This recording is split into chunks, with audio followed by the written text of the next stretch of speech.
তারেক রহমানকে নিয়ে রাজনীতির নতুন মোড়, নানান অনিশ্চয়তা। বিএনপি আবারও পিছু হচ্ছে, আবারও হতাশ হয়ে পড়েছে। বিএনপিও জানে না যে কি ঘটবে, বলতে পারছে না। জিজ্ঞেস করলে সাংবাদিকদেরও বলতে পারছে না। লন্ডন বৈঠকের পর বিএনপি খুব নাড়াচাড়া দিয়ে উঠেছে, আমরা জিতে গেছি, কেউ ঠেকাতে পারবে না। লন্ডন বৈঠক সমঝোতা হয়ে গেছে, সমঝোতা হয়তো হয়ে গেছে, কিন্তু এখন সন্দেহ ওই সমঝোতাই তো টিকছে না, টিকবে না। দর্শক, লন্ডন বৈঠকের পর তারেক রহমান ব্যাগটা গুছিয়েছেন, এই জুলাইয়ের শেষের দিকে দেশে আসবে, 5 আগস্ট দেশে এসে পালন করব। 5 আগস্টে বাংলাদেশে তোলপাড় তৈরি করে দেবে, এটা ছিল বিএনপির সিদ্ধান্ত। আমি জেনে শুনে বলছি, যেগুলো সব গণমাধ্যমে আসে, বিভিন্ন সোর্স আছে আমাদের কাছে, যে তারেক রহমানের দেশে আসাটা একদম নিশ্চিত করে ফেলেছিল।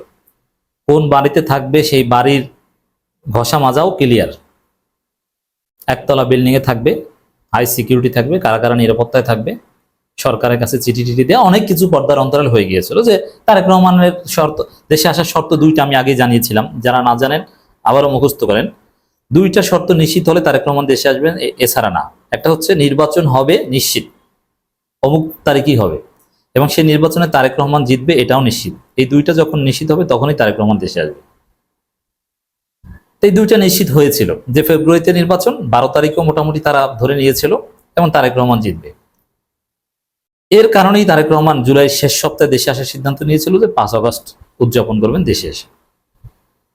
কিন্তু না, এখন আবার অনিশ্চয়তা, দেশে আসার সিদ্ধান্ত থেকে পিছু হটেছে। কারণ কি, এখন দেখছে যে ওই লন্ডন সমঝোতা টিকছে না, অন্যান্য দলগুলো মানছে না, তারা ইউনূসকে নিয়েই প্রশ্ন তুলছে।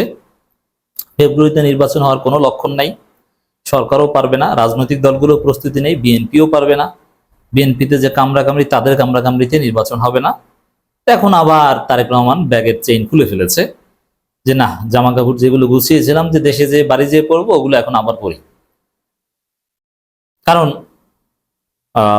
সম্ভবত যাওয়া হচ্ছে না, কারণ দেশের পরিস্থিতি বিএনপির অনুকূলে নাই।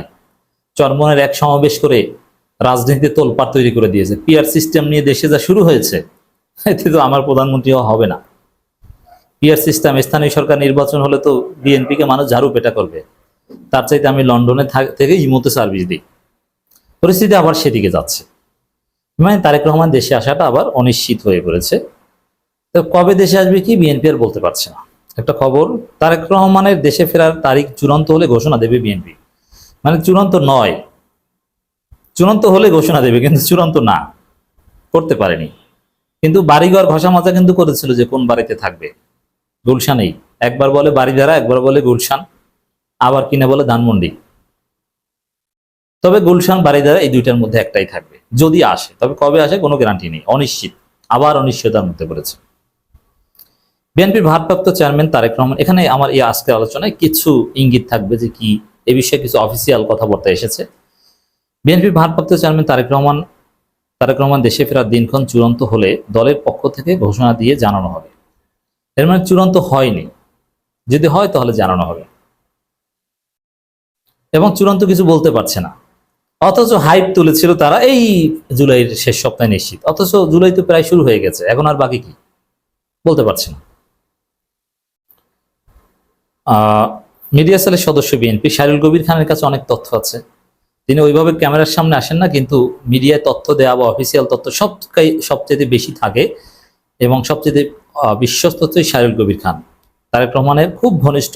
বা তারেক রহমানের কথা, বিএনপির কথা মিডিয়ায় বলতে পারেন ভালো শাহরুল কবির খান, কিন্তু অফিসিয়ালি বলেন না। রিজভি কি বলবেন, অন্যান্য কে কি বলবেন, জহিরুদ্দিন স্বপন কি বলবেন, এগুলো সব ওই শাহরুল কবির খানই ঠিক করে দেন। কয়েকটি গণমাধ্যমে তারেক রহমানের দেশে ফেরা নিয়ে প্রতিবেদনের জের ধরে মিডিয়া সেলের অবস্থান সামনে আসলো। শাহরুল কবির খান জানান, বিএনপির ভারপ্রাপ্ত চেয়ারম্যান তারেক রহমানের লন্ডন থেকে বাংলাদেশে আসার বিষয়টি দলের পক্ষ থেকে ঘোষণা দিয়ে বলা হবে যখন তার আসার তারিখ চূড়ান্ত হবে। এর মানে এখনো চূড়ান্ত নয়, বলার মতো কোনো তথ্য বা বলার মতো কিছু নেই। থাকলে বলে দিত, যে জানানো হবে, আপনারা জানতে পারবেন। আর যদি ওই এতদিন লন্ডন বৈঠকের পরে যে ব্যাগটা গুছিয়েছিল যে জুলাইয়ের শেষ সপ্তাহে, ওইটা ঠিক থাকলে বলে দিত জুলাইয়ের শেষ সপ্তাহে 5 আগস্ট উদযাপন করবে তারেক রহমানকে নিয়ে, এটা বিএনপি সাজিয়েছিল। আবার পিছু হটা। বিএনপি মিডিয়া সেলের আহ্বায়ক মওদুদ হোসেন আলমগীর পাবেলের বরাতে শাহরুল কবির খান তারেক রহমানের দেশে ফেরার বিষয়টি গুরুত্ব এবং প্রয়োজনীয়তাকে ভিন্ন দিকে ধাবিত না করার অনুরোধ জানান। এর মানে তারেক রহমানের দেশে ফেরা না ফেরার সাথে তো বিএনপির লজ্জা শরম জড়িত, বিএনপির ব্যর্থতা, বিএনপির হতাশা, এগুলো জড়িত। আচ্ছা, এটা কে না বুঝে তারেক রহমান দেশে আসায় বিএনপির জন্য ভালো? তারেক রহমান দেশে আসলে নাকি টর্নেডো হবে, এটা টর্নেডো, এটা বিএনপির জন্য ভালো না? আবার কেউ কেউ বলছে তারেক রহমান দেশে আসলে মানুষ বুঝে যাবে বিএনপি ক্ষমতায় আসবে, তা এখন যে বিভিন্ন দলের প্রতি একটু মোহ, জামাতকে ভোট দিব, অমুক, ওগুলো সব ছেড়ে মানুষ বিএনপির দিকে ছুটবে। তো এটা তো ভালো ভাই, এটা তো ভালো। আসেন, এখন আবার বিএনপি পিআর সিস্টেম নিয়ে হতাশার মধ্যে পড়েছে। ঠিক আছে, তারেক রহমানকে দেশে ফিরে পিআর সিস্টেম সব কবর দিয়ে দেন, তা আনেন না কেন? আনতে পারে না। এর মানে বিএনপি আসলে তারেক রহমানের দেশে ফেরা না ফেরা নিয়ে লজ্জাজনক অবস্থায় আছে, অনিশ্চয়তার মধ্যে পড়েছে, হতাশার মধ্যে পড়েছে।